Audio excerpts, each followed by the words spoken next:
them to explain exactly what we mean when we say we're following genetic markers. This is a man at some point in the past. The thing that makes him a man is his Y chromosome, a piece of DNA that's unique to men. When men have sons, they pass on their Y chromosome to those sons. Again, it's what makes them sons. So if we imagine that this man had two sons, they would have essentially identical DNA on the Y chromosome to their father. So they would get his Y chromosome in effect. And if we imagine that they also have sons,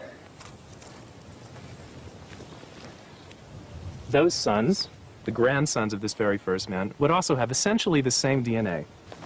But occasionally, when we pass on these pieces of DNA, we get a change in a single letter in the sequence. We can call those mutations or markers, and that's what allows geneticists to trace descent. Now, I've represented this marker with a little strip of tape, a little black bar. And just like before, all of the sons of this particular man will have essentially the same Y chromosome, so they will inherit this marker. And in that way, the marker acts effectively as a badge of descent, a marker of descent from this particular man, and that's what we follow. Now, as we move further down the tree, most of the sons will inherit just that single bar, but occasionally, as we saw before, we will get a second change in the Y chromosome. A second marker appears, showing descent from a particular man, in this case this person, who has first that marker, which came from that person back there, but an additional unique change on his Y chromosome, which he then passes on to all of his descendants.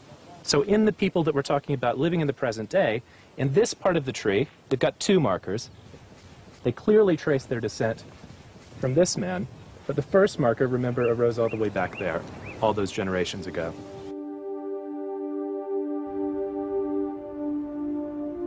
The San Bushman markers are quite unlike any others found outside of Africa.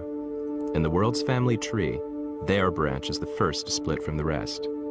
That's how I know they must be the oldest tribe on Earth. And now I'm here with them, looking for clues to find out why their ancient brothers and sisters left this place. The first thing I noticed was their incredible language. They speak with clicks and other sounds totally alien to me.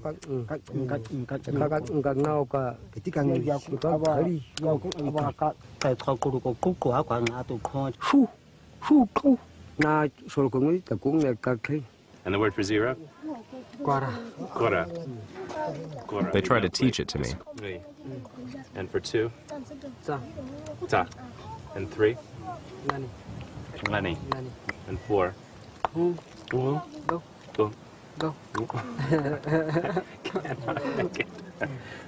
I can't get that for. Is this strange language a window on the past?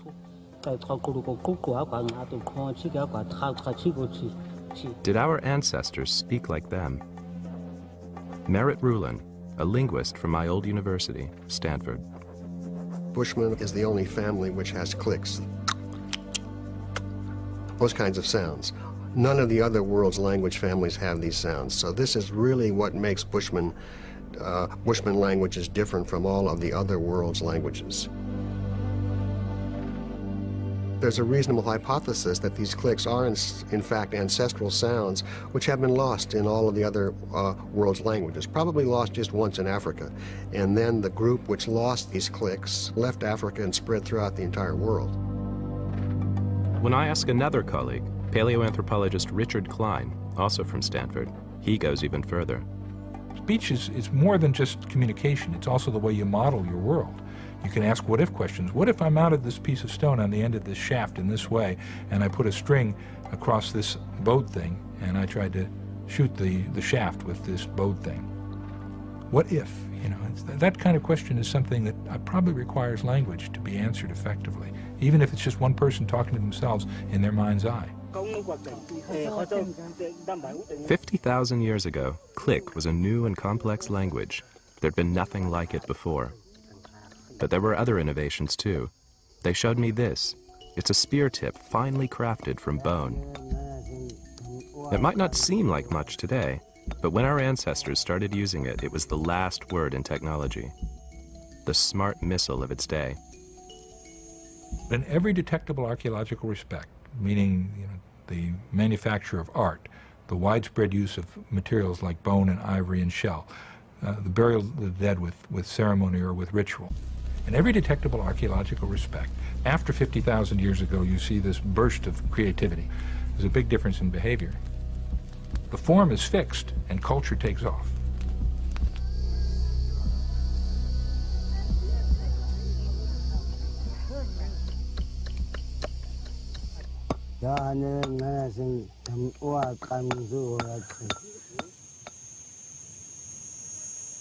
Interesting. So they didn't use stone.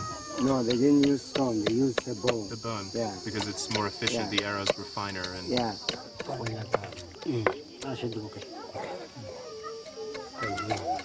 toward me. Yeah, you have more control. Right. So you just want to make it very round and very smooth. Now we're getting somewhere. When they left Africa 50,000 years ago, the ancestors of these New Age people had state-of-the-art hunting technology and a brand new language to communicate ideas. Now, how far back can I pull it? You must be careful. Further? One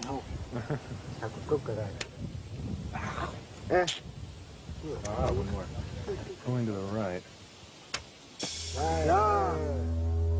But they weren't philosophers, they were hunters. Next, the Bushmen showed me how these new skills were used. Like forensic detectives at the scene of a crime, the San Bushmen read clues left in the ground and get inside the mind of their prey.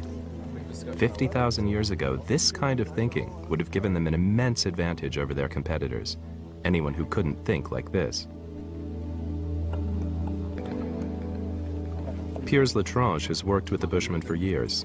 He's seen firsthand the best trackers in the world. If you look on the edge of the track over here, it's got a very, very sharp edge. Yeah. And that's basically their main thing, working, saying, okay, the age of the track. And then they'll take another sign. And how precise can they be? I mean, to within hours? Yeah. Wow. Yeah. These are the prints of a wildebeest. Now we're on its trail.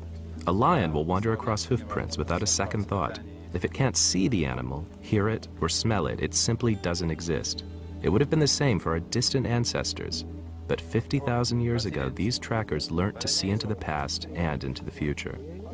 The hoofprint told them that an animal had walked this way in the past, and if they followed its tracks, in the future they'd fill their bellies.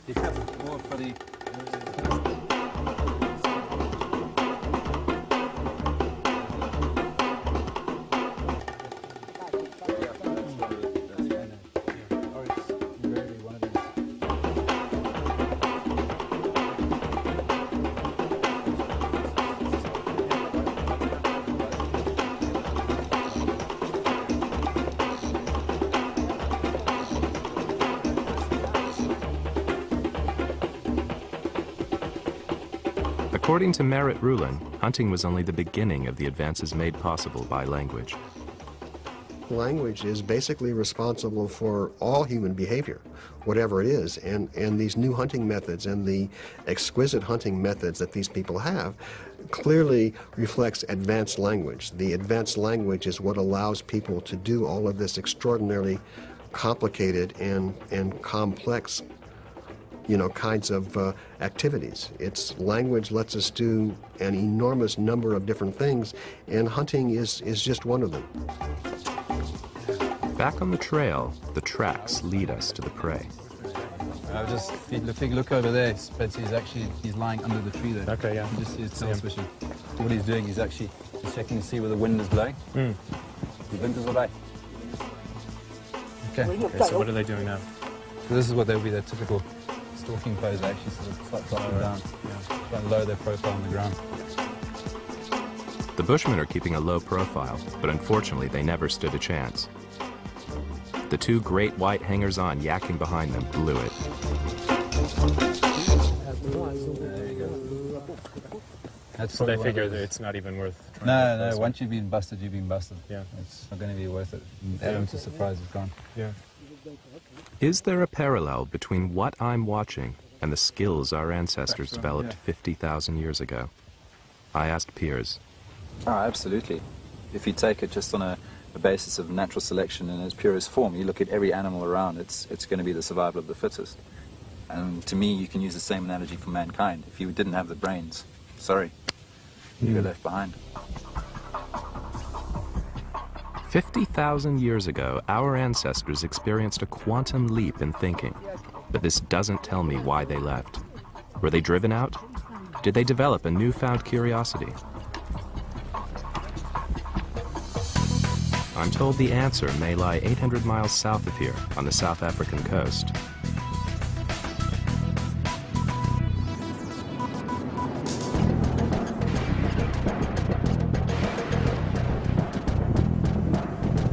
Now this is a cave with a mysterious past.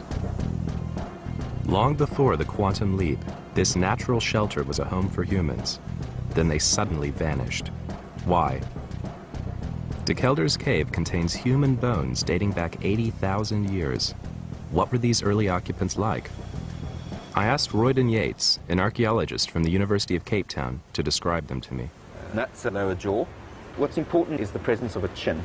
So this is somebody who would not be very different in appearance to any human being living today. Dress them in a suit, stick them in an office, couldn't tell the difference. Absolutely, nobody would give them a second glance. They may have looked like us, but the people who lived here weren't as smart. These people lived here before the quantum leap in thinking. Royden showed me their tools. You find blade-like pieces.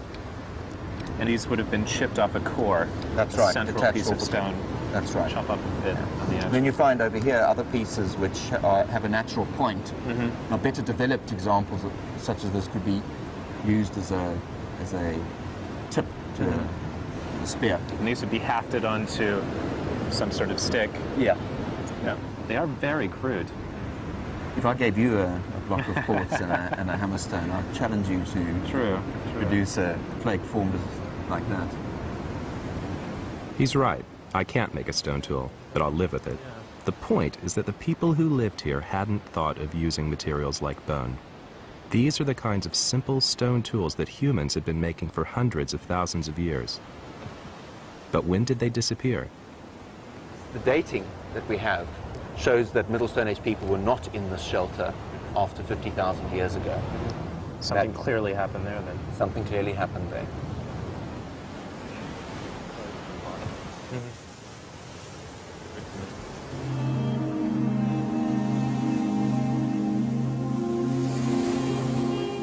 50,000 years ago. Sounds familiar, doesn't it? What was it that caused these people to suddenly vanish? Richard Klein thinks it's a miracle mankind survived at all.